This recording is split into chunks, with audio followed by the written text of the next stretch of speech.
the PhatPhish Guitar Studio. I'm Dave, and this is another video in the series Tone Talk. Set of videos talking about things you can do to improve or get the most out of your guitar gear and your effects and your amp and whatnot to make the most of it and get the best tone for you. This video I'm going to be concentrating on what's available on the guitar itself. So today I'm going to be using this Fender Custom Shop 1955 Strat, and I want to talk about the sort of controls that we've got here that influence the way that the instrument sounds. Most important thing on any guitar, any electric guitar, I guess, is the pickups in terms of what sound it gives you. These really are the voice of the guitar.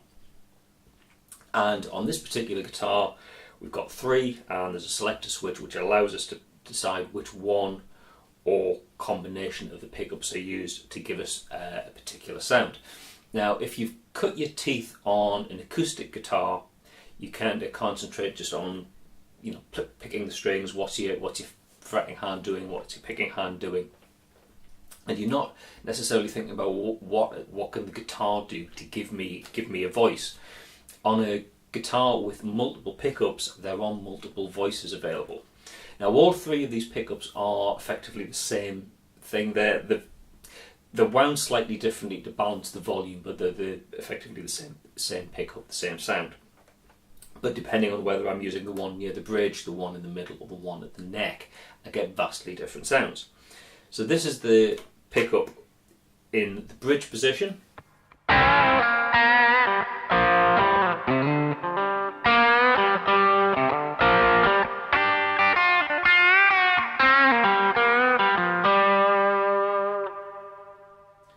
Now, the middle pickup.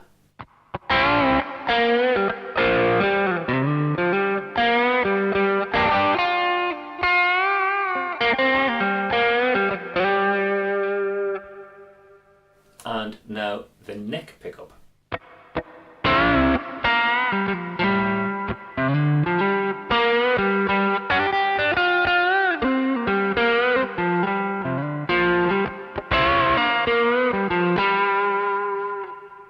So you should be able to hear there three different sounds. As we're moving from the bridge towards the neck, the voice of the guitar gets progressively sort of softer, more bassy. And when I'm in the bridge position here, it's quite a harsh, bitey sort of sound way up on the neck. Things really soften off. And it's all to do with the way, if you look at a string vibrating, it's kind of fixed at the nut and it's fixed at the bridge, and you've got the waveform in between. Just the way that the pickups, they work on the basic changes in the magnetic field, and because the string's vibrating in a different way towards the neck than it is towards the bridge, the vibration of the string affects the magnetic field slightly differently, and that gives you a different sound. And because of that, you've got these tonal options for whether, if you want to really dig in, have something really cuts through, you can go to the bridge pickup. If you want something a bit softer, a bit more mellow, you can go towards the neck pickup, or somewhere in between. This particular guitar, we've got some in-between positions where I can use, say, the bridge and the middle pickup together.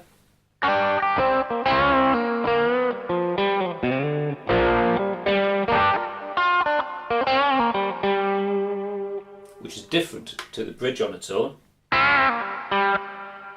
or the middle on its own.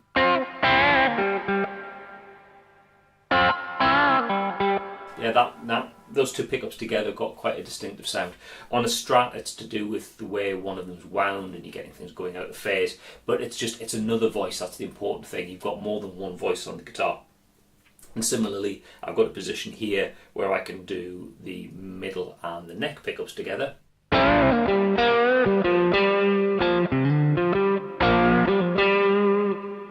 Which again is different to just the middle on its own,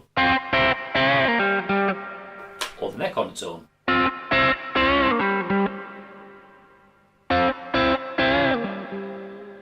Yeah, so we've got some different sounds at our disposal there. Now, if you've got a Strat like that, you might have 3 position switch or a 5 position switch like I've got here, or you might have a guitar, say like that, with 2 humbuckers, and you've got combinations of the bridge humbucker, the neck humbucker, or both of them together, or there's different things, but it's thinking about what voices you've got in the guitar and what they're usable for. Now personally, I quite like using the neck pickup, or it's kind of moving towards this end of the pickups for like smooth legato type stuff.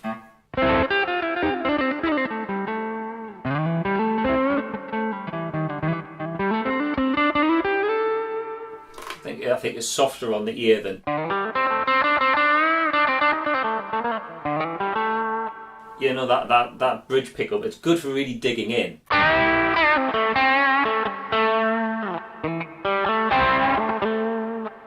But the neck pickup on its own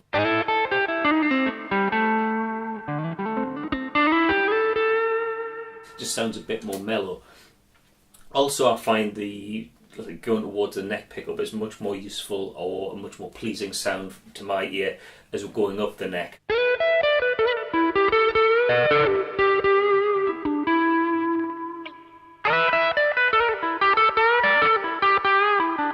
You know, again, that bridge pickup, it's really digging in, kind of bringing out some high notes, which personally I don't like so much. If you ever watch me playing and I'm up towards the kind of beyond the 12th, beyond the 15th fret, generally I'll opt to go towards the neck pickup.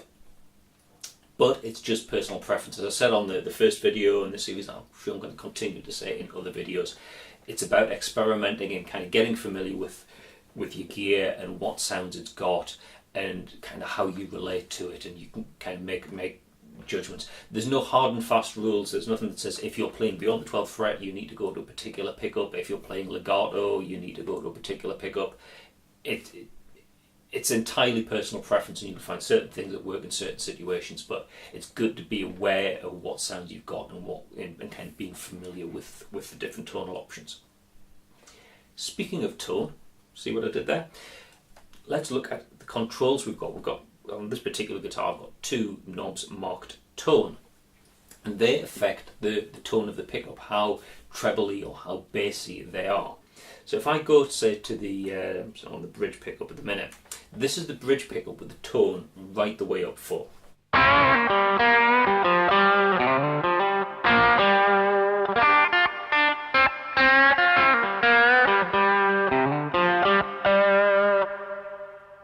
Now that's quite bright. To my ears, maybe it's a little bit harsh. What I often do with the bridge pickup, and not all Strats are wired equal, by the way, but this one I have got a tone control on the bridge pickup. What I can do is wind that down. I usually play something around number 7.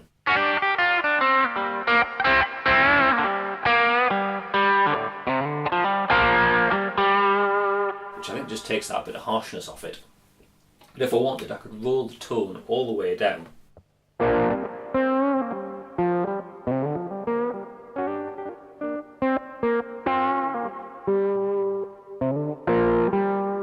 Yeah, much softer.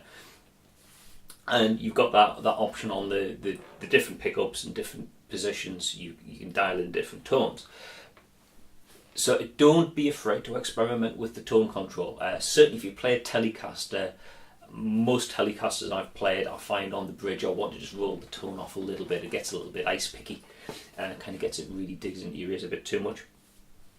But you've got a lot of flexibility. Now if you've got a guitar that's got a limited number of pickup switching options, you know, if you've got like a Super Strat that's just got a 1 bridge humbucker, the tone control really comes into its own because it allows you to have different sounds. So, you know, you haven't got the option of going to the neck pickup to have something a bit softer and a bit more rounded, but you have got the option of rolling the tone control off, getting something a bit more bassy to give you a different sound. So use the tone controls. They are there to be used, they're not purely decorative. One last control that I want to talk about, and a much underused one at that, is the volume control. Now, contrary to popular opinion, the volume control is not just an on-off switch. You know, it's really tempting to just think of it as the control that you use when you pick your guitar up, you turn it up to full, play, make noise, everyone can hear it, wonderful, finish playing guitar, turn the volume down to 0, so if you hit the strings it doesn't make any noise. You think that's what it's for. It's not. It's an infinitely variable gain control, and you should use it as such. So in this particular situation, the sound I've got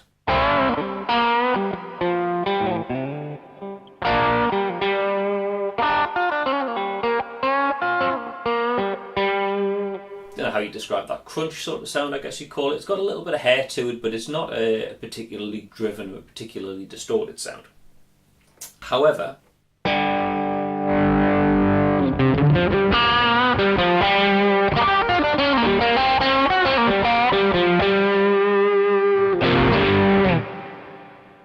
all I did there was turn the volume control up. All the guitar sounds you've heard earlier in the video, the volume was set probably about 5 or 6.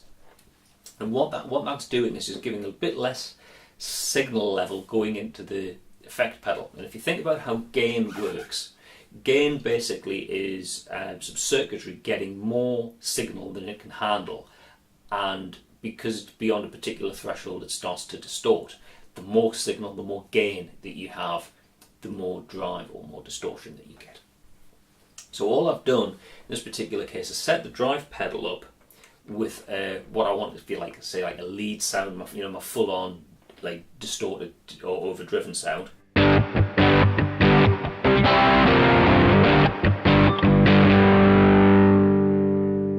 And then just find the point on the volume control where I can back it off.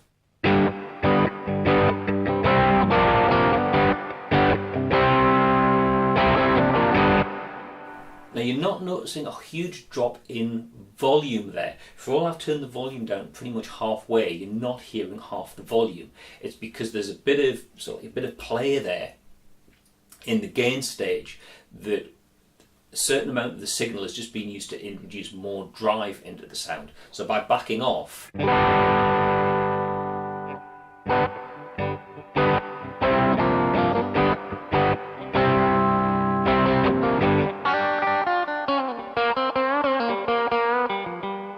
can actually get quite a clean sound without turning any pedals off. All I'm doing is just turning the volume down.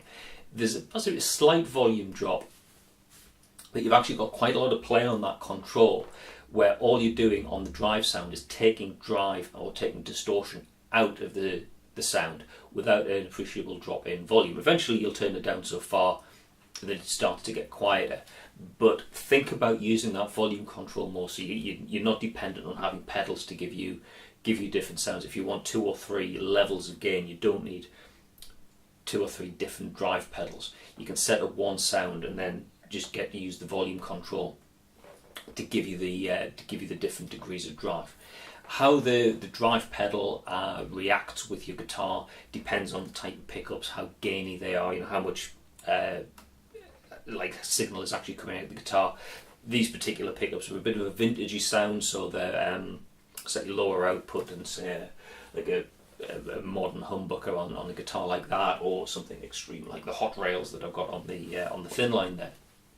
So different guitars will interact with the gain stages differently, but be familiar with your gear. This is another message I think I'm going to be repeating a lot in these Tone Talk videos. It's about be familiar with your guitar and your pedals and your amplifier, and know what sounds you can get and how they react in different situations. So, I'm pointing out things like I did in the previous video about pedal order, or things in this video about what the controls do. Experiment with them and hear the sounds that you get out of your guitar and your equipment, and start to build your sound and something that works for you and inspires you and makes you want to play.